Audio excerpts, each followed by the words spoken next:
Hello every guys, Wife here. I know I said I left YouTube, but this is a really important topic, and unfortunately, this channel is the biggest platform I have. So I'm gonna have to talk about this on here. Today, I'm gonna be talking about the new age verification laws that are being passed globally.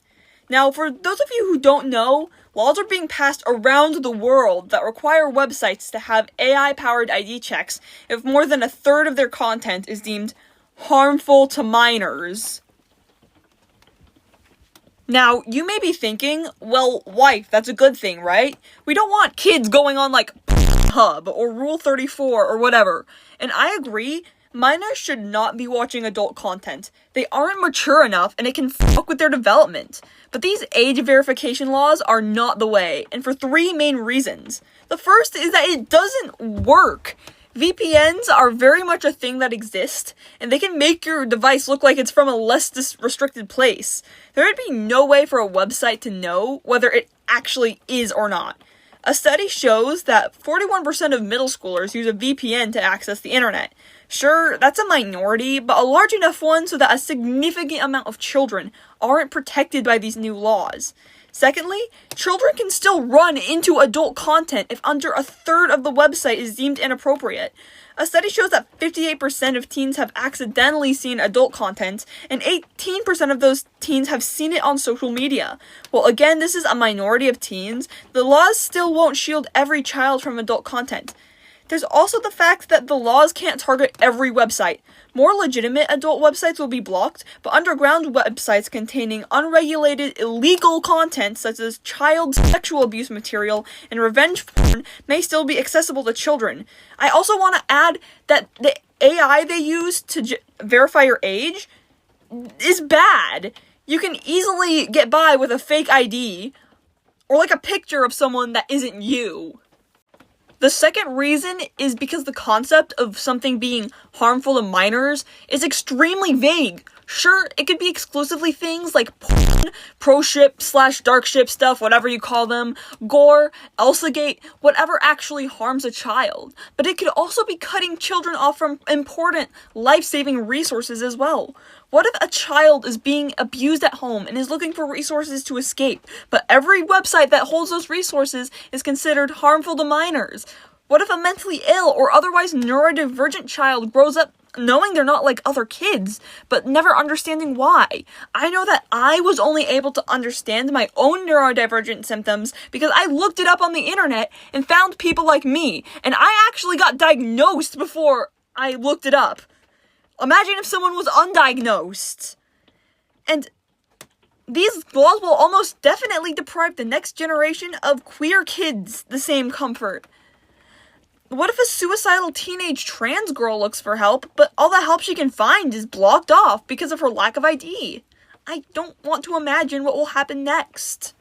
Finally, the technology they use to determine your age is flawed at best and malicious at worst. Now, you might be thinking, well, wife, you need to show your ID at a bar before you get alcohol. How is this different? Well, there are two ways. First of all, these laws would less be the equivalent of showing your ID before buying alcohol, and more like requiring you to show your ID to get into any store that sells alcohol, regardless if it's a bar or a convenience store. Secondly, if you want to get an alcoholic beverage in person, all you have to do is briefly show your ID. You can be assured that your ID isn't stored anywhere. All the bartender is doing is looking at it for a second. This isn't how it works online. Your ID is most definitely going to be stored somewhere in the company's database, which, trust a big corporation with your personal information. I'm sure that'll go well for you. But even if these billionaire CEOs were trustworthy, data gets stolen all the time. It's bad enough when your email gets hacked and exposed on the internet, but what about when your government's ID is available to millions of people? This has already happened before. Hackers got into Discord servers and stolen 2 million people's ID cards already, and you can read about it more in the description. On top of that, every time you submit your ID to one of these websites, a little bit more of your internet activity is directly tied to your real-life identity. Even if you're not doing anything wrong, doesn't that feel invasive? That's so creepy. Ew. And plus, like I said before, the phrase harmful to minors could be easily twisted to mean anything the government doesn't like. This could mean websites hosting social movements or spreading information that would upset the government but uplift the people. If you protest something the government doesn't like online, and it's tied to your real identity, you could possibly be arrested. But of course, different countries are being affected by the privacy invasion laws differently. The UK and Australia are facing the worst of it right now, to my knowledge. The US is rolling out these laws state by state, with 25 out of 50 states already having these laws at the time of writing this script. So, how do you fight back?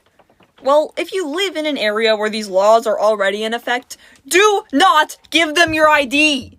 Either use a VPN, use a fake ID, or get off the internet altogether. Heck, even if you found a way to cheat the system and get online without giving your ID away, go onto corporate websites as little as possible. If enough companies get enough people not using their services, that is a lot of money those companies are using, which creates a profit incentive to undo the laws.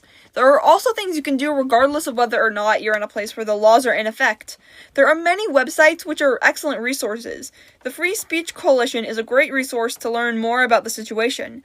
The Electronic Frontier Foundation is another great resource, and they're actually doing something about the problem to my understanding, so you can donate to them.